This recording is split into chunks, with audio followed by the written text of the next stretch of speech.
ನಮಸ್ಕಾರ ವೀಕ್ಷಕರೇ, ವಿವಾ ನ್ಯೂಸ್ಗೆ ಸ್ವಾಗತ. ಇದು ಸುದ್ದಿಗಳ ಡಬ್ಬಿ. ಮೂಡ ಹಗರಣ ಸಂಬಂಧ ಇಡಿ ಅರ್ಜಿಯನ್ನು ಸುಪ್ರೀಂ ಕೋರ್ಟ್ ತಿರಸ್ಕರಿಸಿದ್ದನ್ನು ಒಪ್ಪಿಕೊಳ್ಳುತ್ತೇನೆ. ಕೆಲವು ಸೂಕ್ಷ್ಮ ಅಂಶಗಳನ್ನು ನ್ಯಾಯಾಲಯ ಗಮನಿಸಿದ್ದು ಅದನ್ನೂ ಒಪ್ಪಿಕೊಳ್ಳುವೆ. ಆದರೆ ಮೂಡ ಹಗರಣದಲ್ಲಿ ಸಿಲುಕಿ ಹಾಕಿಕೊಂಡ ಮುಖ್ಯಮಂತ್ರಿ ಸಿದ್ದರಾಮಯ್ಯನವರಿಗೆ ಸುಪ್ರೀಂ ಕೋರ್ಟ್ ಕ್ಲೀನ್ ಚಿಟ್ ಕೊಟ್ಟಿಲ್ಲ ಎಂದು ತಿಳಿಸಿದರು. ಮುಖ್ಯಮಂತ್ರಿ ಮತ್ತು ಅವರ ಕುಟುಂಬದವರು ಈ ಹಗರಣದಲ್ಲಿ ಭಾಗಿದಾರರು ಎಂಬ ಬಿಜೆಪಿ ನಿಲುವಿನಲ್ಲಿ ಯಾವುದೇ ಬದಲಾವಣೆ ಇಲ್ಲ ಎಂದು ಸ್ಪಷ್ಟಪಡಿಸಿದರು. ಅವರು ನಿರಪರಾಧಿ ಎಂದು ಸುಪ್ರೀಂ ಕೋರ್ಟ್ ಹೇಳಿಲ್ಲ.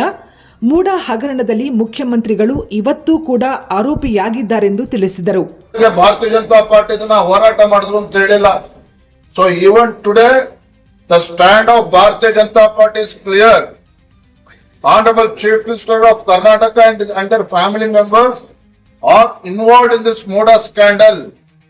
ಅವ್ರ ಮೇಲೆ FIR ಕೂಡ ರಿಜಿಸ್ಟರ್ ಆಗಿದೆ. ಹಾಗಾಗಿ ಅವರು ನಿರಪರಾಧಿ ಅಂತ ಹೇಳಿಲ್ಲ ಸುಪ್ರೀಂ ಕೋರ್ಟ್. ಇವತ್ತು ಕೂಡ ಈ ರಾಜ್ಯದ ಗೌರವಾನ್ವಿತ ಮುಖ್ಯಮಂತ್ರಿಗಳು ಮೂಡ ಹಗರಣದಲ್ಲಿ ಇವತ್ತು ಕೂಡ ಅವರು ಆರೋಪಿ. ಖಂಡಿತ ಈ ವಿಚಾರ ಸಿಬಿಐ ಹೋಗ್ತಕ್ಕಂಥ ಬಹಳ ಮಹತ್ವವಾಗಿರ್ತಕ್ಕಂಥ ಪ್ರಕಟಣೆ.